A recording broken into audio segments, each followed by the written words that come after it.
See these lines like this right here? Let's figure out why we're getting them and how to fix them.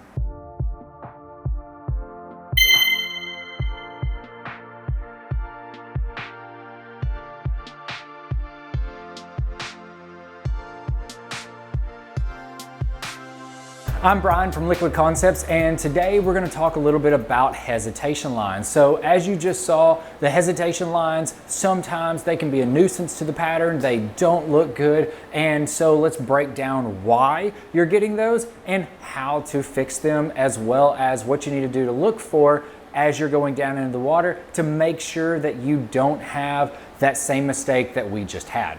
So a couple of things first. What is hesitation lines? So hesitation lines are mainly the fact of, as you are going down into the water, your part may be actually bobbing as it's going down into the water. So this is where dipping with a steady hand is super critical to make sure that you get a good dip.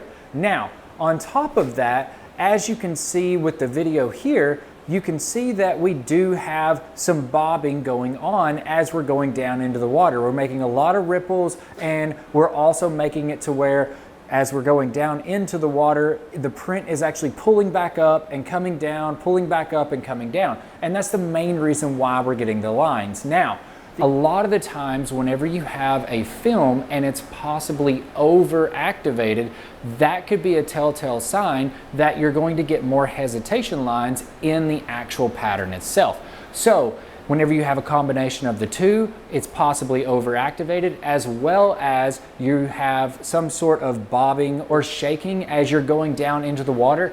That's going to definitely create the hesitation lines a lot more. And then of course, as you can tell on the video here, whenever we pull it back up, as the print has moved up and then come back down because of the hesitation on it, it has made a line all the way through it. And then of course, because it is possibly over activated, that pronounces it a lot more, which means that as gravity takes effect, more than likely it's going to pull it down. And of course, it's going to make it to where it looks pretty much where you can't use it again and we have to redo it. So a couple of different ways that you can fix it. Of course, I'm sure they're probably going to be very obvious, but you need to have a steady hand as you're going down into the water. So if you have shaky hands, you might definitely want to look at either having something else that will help you in going down into the water, or possibly finding another person to help you dip it as well.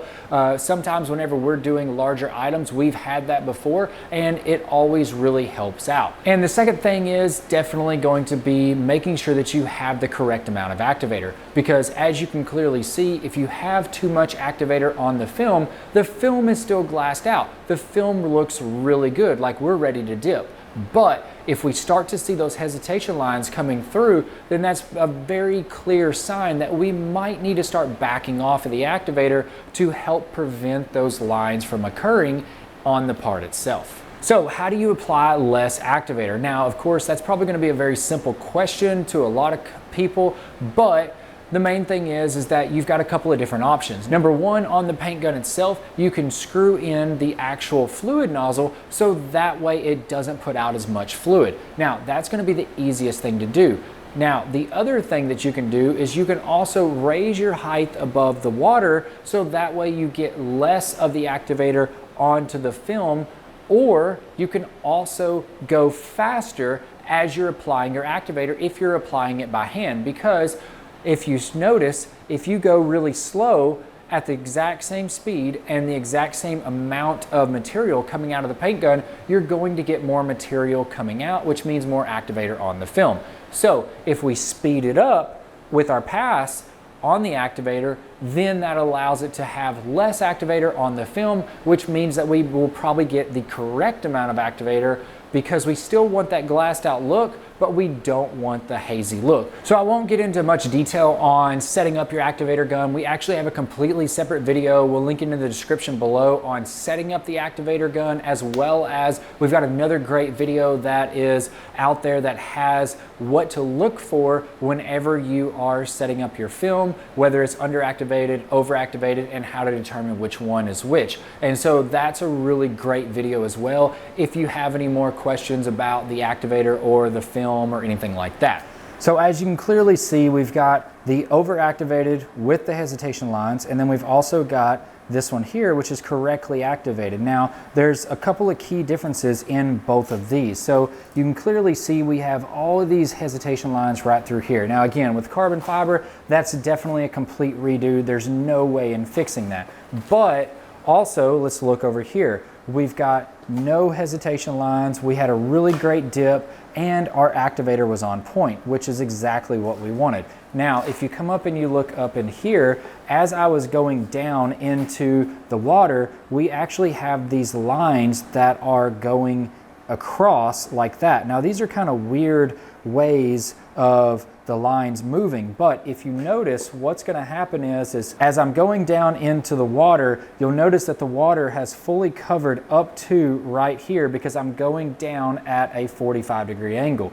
And so this is actually where that water was sitting whenever it was actually bobbing or it was shaky going down into the water. Now, looking at this, of course, with this right here, you might be able to get away with this with some other patterns, definitely not a carbon fiber. And realistically, it needs to be redone anyways if you do have any of these lines on anything like that, just because it's not going to look as good for the end result. Now, let's look at the overall of both of them sitting side by side.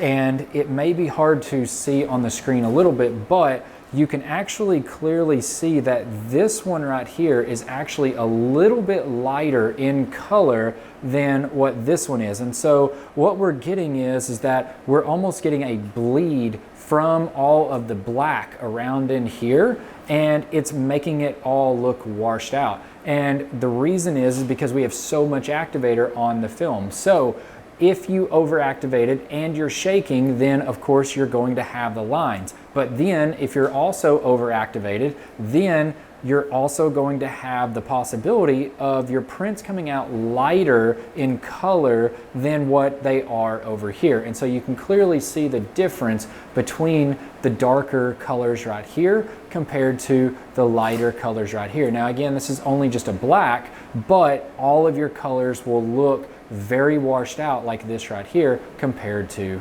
this one. Hopefully this video has really helped you guys out. Of course, if you have any questions or comments, definitely leave them below. We'd always love to hear from you, especially on parts like these.